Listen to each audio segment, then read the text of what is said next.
Tragedy in Texas for the 4th of July. I have so many emotions about the horrible loss of life in the Texas Hill Country over the 4th of July. As a father and grandfather, one of the greatest fears of my life is the loss of a child or grandchild. The focus of the tragedy was Camp Mystic, a large Christian summer camp for girls along the Guadalupe River. Many young girls and some of their counselors died.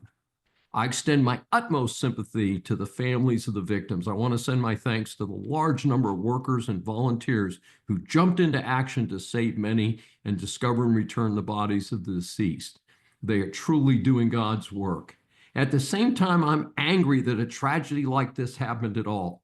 In 1987, a school bus was swept away by a flash flood in the same river less than 20 miles away.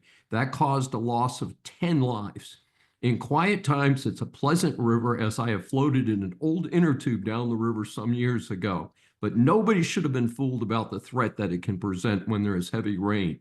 Why were so many cabins, houses, and even children's camps located in the flood zone of the Guadalupe River? I sense a total lack of common sense on the part of those who develop land so close to a dangerous river and to those local officials who allowed the development so close to the river.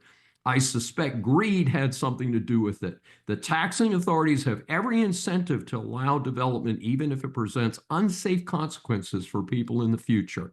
I draw a parallel to the remnants of the Hurricane Helene that caused flooding in Asheville, North Carolina in October of 2024. Loss of life in North Carolina was about 100, now less than the confirmed loss of life due to the current Texas tragedy.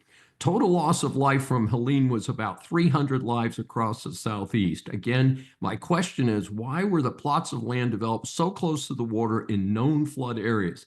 And for both Texas and North Carolina, if development was to be allowed in these dangerous areas, why did they not have the very best emergency warning systems in place? Adding to the sadness, the scum known as Democrats want to politicize the issue. The weather authorities did provide the notice of the heavy rain and then issued a flood warning. There is absolutely no way that Trump is responsible for this tragedy. Federal aid was sent promptly. There were so many responders that the local coordinators had to ask people to stop coming to help. Since weather notices of a possible flash flood were posted, what happened? There appears to have been a failure at the county level to have effective early warning systems in place. Yes, the same county that allowed development too close to the river. Apparently, the issue goes back at least a decade, and Texas and the localities were not willing to pay for the sirens and electronic notices that are available in normal civilized locations. We have record deficits, record public expenditures, and an infrastructure that's a mess. This was caused by both political parties, not one or the other. I call on both parties to work together for a change on developing effective solutions to make sure this never happens again. If a county or city cannot make an area safe to development, then development needs to be blocked from those areas. We have an example of that from the Outer Banks of North Carolina.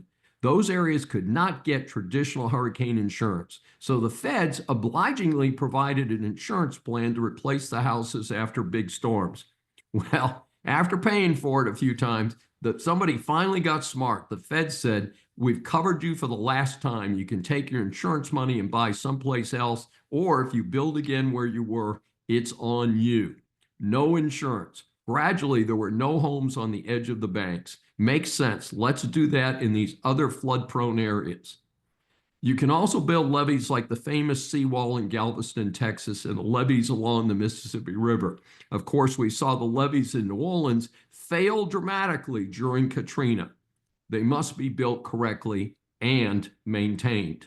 Americans, we have allowed our country to sink into third world status with crime out of control, failing infrastructure, and schools ranking in the third world. We must change what we are doing, and now.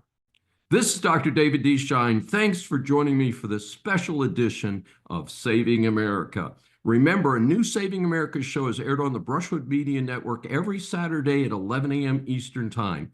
Listen on any of the 16 network stations, Apple or Google mobile app, Apple CarPlay, TuneIn, Smart Speaker, and all smart TVs. Find more information at the brushwoodmedianetwork.com. Please be sure to join us each week. We welcome and love your feedback from our growing audience.